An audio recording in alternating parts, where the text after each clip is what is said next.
effort. Our work combating carjackings across Chicago in our region, the Chicagoland region, has been an all-in effort. Ensuring public safety is the top priority for not only Mayor Lightfoot, myself, and the entire Chicago Police Department, but as you see here represented behind me and beside me, and the proof is right here as I'm joined by all of these representatives of these fine police departments and sheriff departments. We have a list of agencies here today, and since last week, we are proud to have added 3 more partners to our task force, including the Oak Brook Police Department, the Forest Park Police Department, and the Berkeley Police Department. So thanks to Oak Brook, Forest Park, and Berkeley Police Departments. That's more resources and more officers for these important efforts as we work around the clock, 24 hours a day, 7 days a week, to bring offenders to justice that carjack our residents. Last night we conducted our latest and largest operation as part of the Joint Vehicular Hijacking Task Force. It is last night was our 21st mission in the 11 months since its implementation. We had dedicated resources not only on the ground, but also in the air. More than 100 law enforcement officers supported by the 22 law enforcement agencies. Not only a helicopter from Homeland Security, but also Illinois State Police participated by providing their airplane for air support as well. This cross-collaboration between local, state, and federal law enforcement agency has resulted in 182 arrests for carjacking since the beginning of the year. I'm going to repeat that. Since the beginning of the year, this cross-collaboration, both Chicago police officers and all of these law enforcement partners together, working on the task force and our regular district patrols, as well as our TAC teams and our detectives, have arrested over 182 offenders for carjackings. Carjacking categories are obviously the vehicular hijacking category, the possession of a stolen motor vehicle category, and the criminal trespass to vehicle category. So 3 categories of offenses, all carjackings, both the drivers and all the passengers are charged. Today, we've seen a 20% decrease in carjackings year to date, 2022 versus 2021. That's a 20% decrease in carjackings, 2022 versus 2021. Our joint missions are doing what they're supposed to do, as well as all of our officers doing their part. But the prevalence of vehicular hijackings in our community must still have our full attention, and we are continuing again to make arrests. There will be more missions to come. We want every resident to know that we are fully committed to visibility, engagement, and obviously this great collaboration. I want to give some examples of a few anecdotes of arrests. Even before we started our last mission last night, a 14-year-old was arrested by members of our department's vehicular hijacking task force at 4:11 p.m. in the 300 block of East 69th Street. This 14-year-old is being charged with aggravated vehicular hijacking with a firearm, which is a Class X felony, after being identified as one of the offenders who approximately 14 hours earlier took a car at gunpoint from a 53-year-old man in the 400 block of West 31st Street in the 9th District. The offender was observed inside the victim's vehicle, at which time he was placed in custody. Another arrest. On February 13, another juvenile offender was apprehended by the Vehicular Hijacking Task Force at 12:30 p.m. in the 1200 block of Pulaski Road in Calumet City, Illinois, and charged with aggravated vehicular hijacking with a firearm. Another juvenile with a firearm carjacking someone, which that is a Class X felony. This juvenile was positively identified as the offender who took a vehicle from a 62-year-old man in the 500 block of West 78th Street in the 6th District at gunpoint several hours earlier. another arrest on February 12th. Yet another juvenile was arrested and charged with aggravated vehicle hijacking with a firearm. Again, a third juvenile with a firearm carjacking someone in the 8600 block of South Wallace Street. Area 2 and our Office of Emergency Management Vehicle Hijacking Task Force teams picked up a license plate reader hit throughout the day of this car that was carjacked, tracked the car, located the car in the 8500 block of South Parnell Avenue, observed the offender in the driver's seat, and placed the driver in custody. In the last example of recent arrest, a 17-year-old offender was arrested and charged with aggravated vehicle hijacking with a firearm, another Class X felony in connection to carjacking that occurred April 14, 2021, last year in the 1200 block of North Hoyne Avenue. The offender's blood was found in the vehicle, and after his identity was confirmed through DNA analysis, the offender was placed under arrest on February 13th of this year. When we compare these carjacking arrests, for last 4 I've recounted from the past few days to last week's arrest that we recounted in a presser, it's evident we need more support in place for our young people across all of our communities. I will keep saying this: we need to flood our communities with comprehensive resources that address the root causes of violence and crime. But we need residents front and center as well. We're all in this together. These are all of our neighborhoods. These are all of our cities. And these young people need our help and support to make better decisions. We will not, nevertheless, let up going after these offenders, regardless of their age. They need to be held accountable for their behavior. That's why we work with all city departments. It's clear that carjacking is an all-hands-on-deck effort, and the work of getting guns off the street go hand in hand with this effort, as you've seen these examples where firearms were used to commit the carjacking. As we address one problem, carjackings, we must continue to address. And with that, I'd like to turn it over to the next speaker from the Department of Homeland Security, R. Sean Fischer. Thank you, Superintendent Brown. Hello, my name is Sean Fitzgerald. I'm the Acting Special Agent in charge for Homeland Security here in Chicago. First, I'd like to acknowledge all of my fellow leaders that are up here on this stage behind me. CPD, Cook County Sheriff, ISP, FBI, and dozens of other state, local, and federal agencies that have all joined together in this carjacking task force. 2 summers ago, we also joined together for Operation Legend. We had the common goal then to tamp out violence in the city of Chicago. From the successes of Operation Legend, we knew that this task force can continue to grow and pivot to whatever the next challenge would be. In front of us now is carjacking. Through the combined forces, resources, officers, and agents, we have set the goal of reducing carjacking. By pulling together the people and the resources, we can stay one step ahead of these violent criminals that are terrorizing our streets.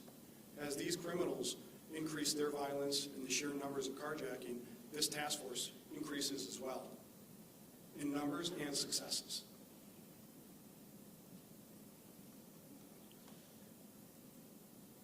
These collaborations and combinations of assets will continue to identify these crews that are terrorizing these streets. We will arrest them and we will prosecute them. HSI is proud to be a partner of this carjacking task force. Once again, I want to thank all of my partners up here, and I'd like to end by thanking all of the officers, the detectives, the analysts, the agents, and everybody else that's out there every day risking their lives to put an end to this carjacking violence. It's my honor to next introduce the Lake County, Indiana Sheriff, Mr. Martinez. Good afternoon, everyone. My name is Oscar Martinez Jr. I'm the Lake County, Indiana Sheriff. About 2 years ago, we started to see an uptick of carjackings and violent crimes in Indiana. And because the nature of our border with one of the largest cities in this country, we border Chicago, Illinois, we've noticed a spillover of crime and carjackings that come into Indiana, northwest Indiana. And not to say that we don't have our own crime, we do. It's just that we started to see an uptick of crime flowing from Illinois. That was during the COVID pandemic, and we decided to start joint operations with other jurisdictions in Indiana, joint overnight operations with about 18 municipalities there in Lake.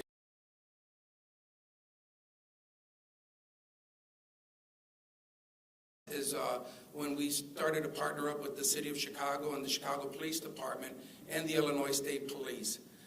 That made a huge difference. One of the other critical part of success is supporting the men and women of law enforcement that go out there and risk their life every day.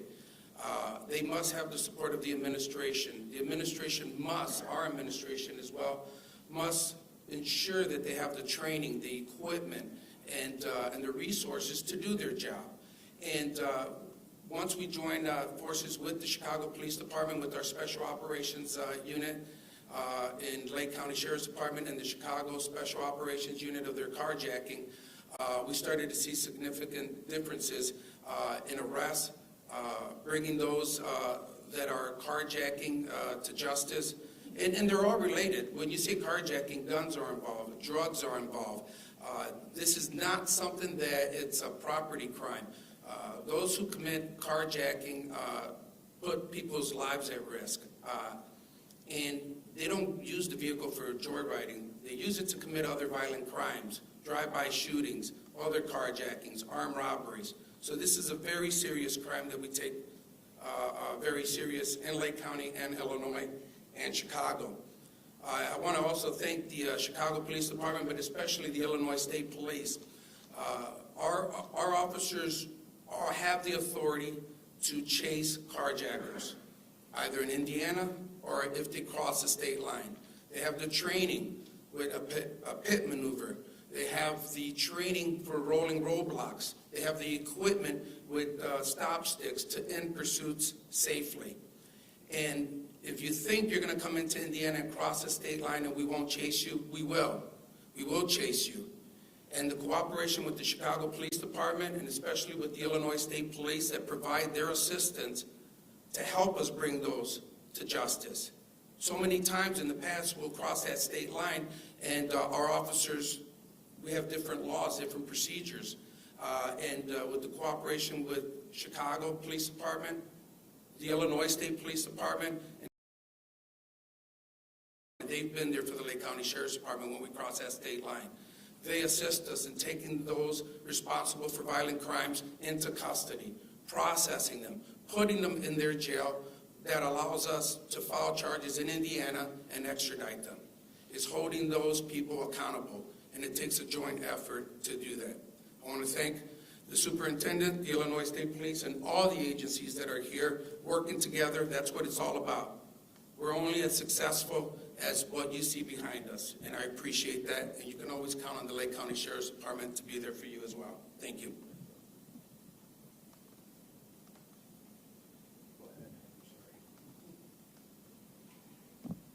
Good afternoon. I'm Lieutenant Pete Morrison, Forest Park Police Department. First, I'd like to thank Chicago Police Department, Superintendent Brown, Kevin Sellers, John Felino for bringing us aboard this. Forest Park is a small municipality, just like a lot of other small municipalities around the Chicago area. Vehicular hijackings used to be an anomaly, maybe a couple a year. We've had 47 vehicular hijackings within Forest Park in the last 2 years. It's become an endemic. It's become a problem, and investigating them individually has been difficult to do, and it hasn't really stopped the problem. This collaborative effort has been a great resource to have. The combined efforts, federal, state, county, and local municipalities working together, showing sheer manpower, technology together. We're getting great results. It's the sort of thing that's going to send a message that these things are being prosecuted. There are consequences for actions here, and it's going to make a difference. It's going to slow the tide of these that have been happening. Thank you. We'll take a few on-topic questions, please. Yes.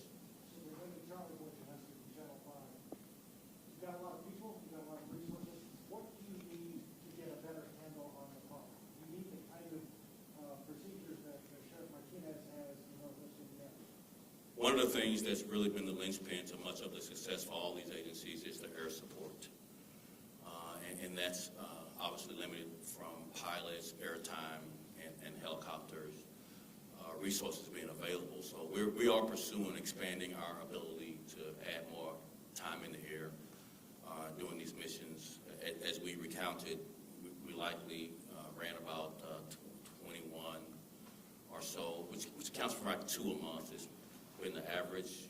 Our goal is to spin that up to 4 times a month, if not more. But that requires more airtime, more time in the air with helicopters and our airplanes that support.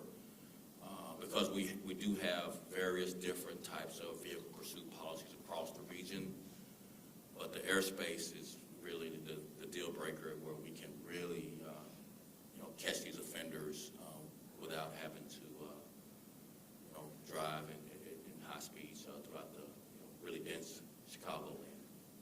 Any other questions? Yes. Hey, David Brown, sometimes. So the arrest rate, you've noticed from DPD's public data, has been dropping year by year. So even though carjackings are technically they're lowering now, your arrest rate is 4% now. In 2020, during the same time, it was 10%. Do you think? How do you explain it? Is there still? This is a good example of sharing information among agencies. But is there still a manpower thing that needs to be put toward carjacking? So more than half of our offenders are juvenile offenders, and there's just not been an appetite in the juvenile courts to hold them. They get right back out of jail, and they are really prolific in their recidivism as it relates to how many carjackings that they commit as young people. And we said this in the previous pressure regarding our young people with the juvenile justice system. At some point, release upon condition is one thing that we, whether it's social services, whether that's mental health services, all the family services that they need to change the behavior. But we believe strongly across all of these departments that regardless of age, offenders need to be brought to justice. And as you saw in some of the examples I gave, these are young people committing carjackings of some of our seniors, really taking advantage of some of our seniors, which, for all of us just creates this, shot to the gut. I'm 61, so I'm not going to say a 62-year-old is old, but young people are focused on more mature residents across the city, and we really need to have strong debates about our juvenile courts doing more to address recidivism. That's one aspect of why we haven't seen a significant drop. Our police are doing their part here and everywhere else, but I would just add, it's not so much stuck on the arrest rate. We've arrested 146 people, and it's just 6 weeks into the year for carjacking. Is that CPD only? CPD only. CPD only. That's 146 people arrested, but the majority are young people who don't have a significant consequence in our juvenile justice system right now, as far as either services to make better decisions, reducing the recidivism rate, and or conditions of release that's had an impact on reducing the number of carjackings they've committed since they've been out. So that's a whole issue that I wish you spent a lot of time being adversarial to the courts about in your paper. Yes, ma'am. Superintendent, good afternoon. Michelle Gagliardo with ABC7. With the specific arrests that you mentioned earlier of the four juveniles, have you been able to connect them to any other crimes? Because as we've mentioned, they steal these vehicles to then commit other crimes. Have you been able to connect them to other crimes? More than just our instincts, I think the sheriff hit the nail on the head. There's various other crimes that we have connected these people to. They carjack a car and loot, or smash and grab. They carjack a car and rob. They carjack a car and commit a drive-by shooting. So we've had officers stop these carjacked cars, and our officers will be shot at. That happened a couple of weeks ago. Our officers narrowly missed being shot and mortally wounded by a carjacked serious crimes, likely not so much the carjacking the car for selling the secondary parts like the wheels and other parts of the car like you may have seen 20 years ago. It is carjacking the car to commit various other very violent crimes. But with the specific cases that, the specific arrests that you mentioned at the top, were any of them linked? No. No. But we have more than enough examples to show where they've been used in other cases. Yes. Superintendent Marissa Perlman from CBS2. What strategies or technologies back to that recidivism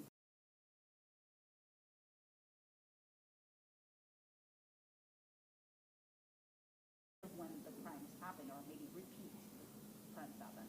So I'm going to stick with the young people since they're the majority. They're growing over 50%, 52, 54, 55, almost 60% in some weeks of the offenders we take in custody. One of the things I mentioned was it's not technological. I think this is a hands-on services for some of these young people. When you bring the offenders in custody, their guardians or parents have to come down as we process them through the system. And many times we understand the support the families need. They've tried everything to intervene in the kids' behavior. Nothing seems to be working from a parental standpoint. And so there are other services that need to be poured into this process rather than just releasing them, because that's really what's creating the recidivism. The young people don't think there's a consequence, so they keep committing these type of crimes. So not a technological solution to parenting. There's not a technological solution to consequences in the criminal justice system. We just got to get it done. We've got to have that strong debate. That's why I like making this case to you all, because, you know, many people believe you're the fourth branch of government. You can cause these adversarial conversations to happen in print media or TV media instead of just focusing on what the cops are doing. We're doing our part. These men and women are doing their part. They're risking their lives every day to bring these offenders in custody. It's dangerous to stop a carjacking offender who's armed with a gun that will shoot you as soon as look at you. Just because we're law enforcement, there seems to be no concern or regard for us being in uniform from some of these offenders. So no technological solution to that. It's about accountability. It's about being adversarial from a media standpoint to our courts as much as you are to policing. We appreciate it. It makes us be better when you challenge us on every point. I just hadn't seen that same challenge in the courts. Let's see that. Let's see some of that. Thank you all very much.